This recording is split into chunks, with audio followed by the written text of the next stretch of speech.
दोस्तों, इस दुनिया में सफलता केवल मेहनत या हुनर का खेल नहीं है। यह मानसिक धैर्य, भावनात्मक संतुलन और रणनीतिक समझ का नतीजा। हम अक्सर सोचते हैं कि अगर हम सबसे बेहतरीन प्रदर्शन करेंगे तो हम जीत जाएंगे, लेकिन जीवन के कई महत्वपूर्ण मोड़ ऐसे होते हैं जहां चतुराई और संयम से भरी रणनीति काम आती है। स्टोइक दर्शन हमें यही सिखाता है, विनम्र रहो, समय का सही आकलन करो और दूसरों के को समझदारी से संभालो। आज हम रॉबर्ट ग्रीन की मशहूर किताब द 48 लॉज ऑफ पावर के पहले नियम, नेवर आउटशाइन द मास्टर यानी कभी अपने उस्ताद को मात मत दो, को गहराई से समझेंगे। यह नियम सिर्फ एक साधारण सलाह नहीं बल्कि जीवन की महत्वपूर्ण रणनीति है। अगर तुम यह सीख गए कि ताकतवर लोगों के साथ कैसे व्यवहार करना तो न केवल तुम्हारी यात्रा सुगम होगी बल्कि तुम्हारी तरक्की भी सुनिश्चित होगी। चलिए आज की वीडियो की शुरुआत एक छोटी सी कहानी से करते हैं। इटली के एक छोटे से कस्बे में सीजर नाम का एक प्रतिभाशाली युवक रहता था। वह केवल संगीत में ही नहीं बल्कि साहित्य और दर्शन में भी निपुण था, लेकिन उसकी पहचान संगीत से थी। जहां उसका एक प्रसिद्ध गुरु था, गुरु का दरबार में काफी प्रभाव था और उसके मार्गदर्शन में सीजर ने कई सालों तक साधना की। एक दिन गुरु ने उसे एक अनमोल मौका दिया, शाही दरबार में परफॉर्म करने का। यह सीजर के लिए सुनहरा अवसर था। दरबार के राजा और दरबारियों के सामने उसे अपनी प्रतिभा दिखाने का मौका मिला। सीजर ने पूरे जोश और समर्पण के साथ प्रदर्शन किया। उसके सुरों ने हर किसी को मंत्र मुग्ध कर दिया। राजा ने उसकी खूब प्रशंसा की और दरबारी भी उसकी तारीफों के पुल बांधने लगे, लेकिन इस पूरे माहौल में उसके गुरु की तारीफ पीछे छूट गई। गुरु की आंखों में हल्की निराशा थी, जिसे सीजर ने अनदेखा कर दिया। उसे लगा कि यह उसका व्यक्तिगत विजय क्षण है और उसने जीत का पूरा श्रेय खुद को दिया। कुछ समय बाद सीजर को यह महसूस होने लगा कि गुरु उससे दूरी। दोस्तों, इस दुनिया में सफलता केवल मेहनत या हुनर का खेल नहीं है। यह मानसिक धैर्य, भावनात्मक संतुलन और रणनीतिक समझ का नतीजा। हम अक्सर सोचते हैं कि अगर हम सबसे बेहतरीन प्रदर्शन करेंगे तो हम जीत जाएंगे, लेकिन जीवन के कई महत्वपूर्ण मोड़ ऐसे होते हैं जहां चतुराई और संयम से भरी रणनीति काम आती है।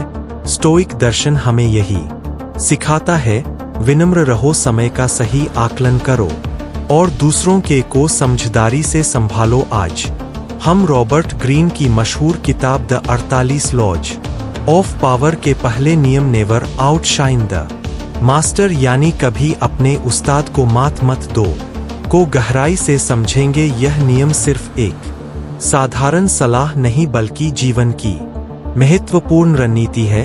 अगर तुम यह सीख गए कि ताकतवर लोगों के साथ कैसे व्यवहार करना तो न केवल तुम्हारी यात्रा सुगम होगी बल्कि तुम्हारी तरक्की भी सुनिश्चित होगी। चलिए आज की वीडियो की शुरुआत एक छोटी सी कहानी से करते हैं। इटली के एक छोटे से कस्बे में सीजर नाम का एक प्रतिभाशाली युवक रहता था। वह केवल संगीत में ही नहीं बल्कि साहित्य और दर्शन में भी निपुण था, लेकिन उसकी पहचान संगीत से थी। जहां उसका एक प्रसिद्ध गुरु था, गुरु का दरबार में काफी प्रभाव था और उसके मार्गदर्शन में सीजर ने कई सालों तक साधना की। एक दिन गुरु ने उसे एक अनमोल मौका दिया, शाही दरबार में परफॉर्म करने का। यह सीजर के लिए सुनहरा अवसर था। दरबार के राजा और दरबारियों के सामने उसे अपनी प्रतिभा दिखाने का मौका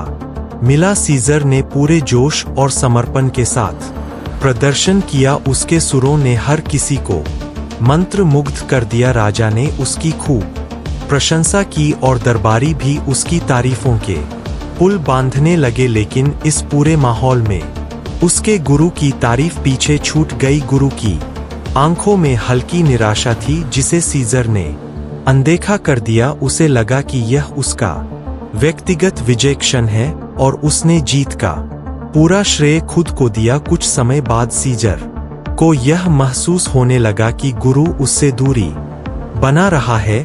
जिन नए अवसरों की उम्मीद उसने की थी वे धीरे धीरे उससे दूर होते जा रहे थे। दरबार में उसका नाम धुंधला पड़ने लगा। उसे समझ नहीं आया कि आखिर गलती कहाँ हुई। सच यह था कि सीजर ने गुरु के अहंकार को चोट पहुंचाई थी। गुरु ने उसे अब अपना शिष्य नहीं बल्कि एक संभावित प्रतिद्वंदी मान लिया था। सीजर की चमक ने उसके गुरु के आत्म सम्मान को ठेस पहुंचाई थी। उसने यह एहसास करा दिया था कि अब वह अपने गुरु से बेहतर बन गया है और यही उसने अपनी सबसे बड़ी गलती कर दी। यह स्टोइक दर्शन की एक महत्वपूर्ण सीख आती है। तुम्हें दूसरों के अहंकार को चोट नहीं पहुंचानी चाहिए, भले ही तुम्हारा इरादा नेक क्यों ना हो। ताकतवर लोग अपने महत्व को बनाए रखना चाहते हैं और अगर तुम उन्हें यह एहसास दिलाओगे कि तुम उनसे बेहतर हो तो वे तुम्हें सहयोगी नहीं बल्कि खतरे के रूप में देखने लगेंगे। तुम्हारी काबिलियत को सही दिशा में ले जाने का मतलब यह नहीं है कि तुम हमेशा चमकते रहो, बल्कि बुद्धिमानी यह है कि जानो कब चमकना है और कब नहीं। यह संयम और कूटनीति का खेल है जिसमें तुम्हें ध्यान से चलना होगा। इस नियम का मतलब यह नहीं है कि तुम अपनी काबिलियत को छुपाओ, बल्कि यह है कि अपनी प्रतिभा को सही समय और सही स्थान पर प्रकट करो। यह संयम न केवल तुम्हें संघर्षों से बचाएगा बल्कि तुम्हें उन लोगों की नजरों में भरोसेमंद भी बनाएगा जिनके हाथों में सत्ता है। केवल हुनर दिखाना ही सफलता की गारंटी नहीं है। कई बार दूसरों के अहंकार को चोट पहुंचाना तुम्हारे रास्ते की सबसे बड़ी रुकावट बन सकता है। स्टोइक दर्शन हमें यही सिखाता है। हर किसी के आत्मसम्मान का ध्यान रखना चाहिए, भले ही हमारा इरादा नेक हो। सफलता की असली कुंजी केवल आगे बढ़ने में नहीं बल्कि यह समझने में है कि कब चमकना है और कब संयम से पीछे हटना है।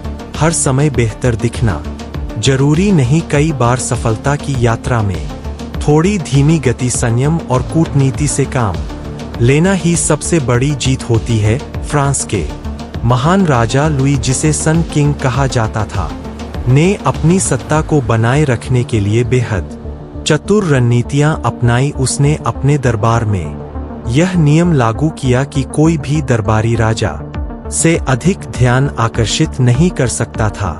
यदि किसी ने ऐसा किया तो उसे तुरंत दरबार से बाहर कर दिया जाता था। लुई इस बात को भली भांति समझता था कि ताकत केवल वास्तविकता में नहीं बल्कि उस धारणा में होती है जो लोग तुम्हारे बारे में बनाते हैं। इस धारणा को कायम रखने के लिए उसने लोगों को अपने अहंकार से टकराने नहीं दिया और अपनी सत्ता को वर्षों तक मजबूत बनाए रखा। यह उसका संयम और रणनीति ही थी जिसने उसे इतिहास का एक महान शासक बना दिया। क्या तुमने कभी ऑफिस में यह महसूस किया है कि तुम बहुत मेहनत कर रहे हो लेकिन फिर भी तुम्हें उसका श्रेय नहीं मिल रहा? कई बार ऐसा इसलिए होता है क्योंकि तुम्हारी मेहनत तुम्हारे बॉस के अहंकार को चोट पहुंचा देती है। जब उन्हें यह महसूस होता है कि तुम उनकी जगह लेने के लिए तैयार हो तो वे तुम्हें सहयोगी के बजाय खतरे के रूप में देखने लगते हैं। ऐसी स्थिति में क्या करें? बॉस को यह जता कि तुम्हारी सफलता उनकी मदद से ही संभव है। जब वे तुम्हें अपना सहयोगी समझेंगे तब वे तुम्हारा समर्थन करेंगे। ताकतवर लोगों के अहंकार का सम्मान करो। अपनी काबिलियत धीरे धीरे दिखाओ ताकि दूसरों को तुमसे खतरा ना लगे। सफलता का श्रेय दूसरों को भी दो, इससे लोग तुम्हारे सहयोगी बने रहेंगे। चतुराई और संयम से अपनी यात्रा को आगे बढ़ाओ। मेहनत से जीतना जरूरी है लेकिन बिना रणनीति के जीत अधूरी रह जाती है। जीवन में हर जीत केवल तेजी से दौड़ने से नहीं मिलती बल्कि सही समय पर ठहरने और रणनीति के साथ चलने से मिलती है। स्टोइक दर्शन सिखाता है कि जीवन में हर परिस्थिति पर हमारा नियंत्रण नहीं हो सकता, लेकिन हमारी प्रतिक्रिया पर हमारा पूरा अधिकार है। तुम्हारी जीत तभी स्थायी होगी जब लोग तुम्हां सफलता में अपना योगदान महसूस करेंगे। रिश्तों, करियर और जीवन के हर क्षेत्र में यह ध्यान रखना जरूरी है कि तुम्हारी सफलता कभी किसी के लिए खतरा ना बने। संयम, समझदारी और सही रणनीति के साथ चलना ही असली जीत है। इस दुनिया में जीतना केवल ताकत या टैलेंट की बात नहीं है, असली खेल इंसान के मनोविज्ञान और रणनीति का है। यह खेल हमें वही सिखाता है जो स्टोइक दर्शन का मूल सिद्धांत है, चतुराई से चलो लेकिन अहंकार से दूर रहो। ऐसा ना हो कि तुम्हारा चमकता हुआ हुनर ही तुम्हारे पतन का कारण बन जाए। अगर आपको यह वीडियो पसंद आया हो तो वीडियो को लाइक जरूर करें, साथ ही कमेंट बॉक्स में अपने विचार बताना ना भूलें। आपके विचार जानकर हमें खुशी होगी। ऐसे ही और गहरे जीवन दर्शन रणनीतियों के लिए हमारे चैनल द इनर क्वेस्ट को सब्सक्राइब करें, बेल आइकन दबाएं ताकि कोई भी नई अपडेट आपसे छूट ना जाए। याद रखो, जीवन की हर यात्रा एक सवाल है और जवाब की तलाश यहीं से शुरू होती है। धन्यवाद।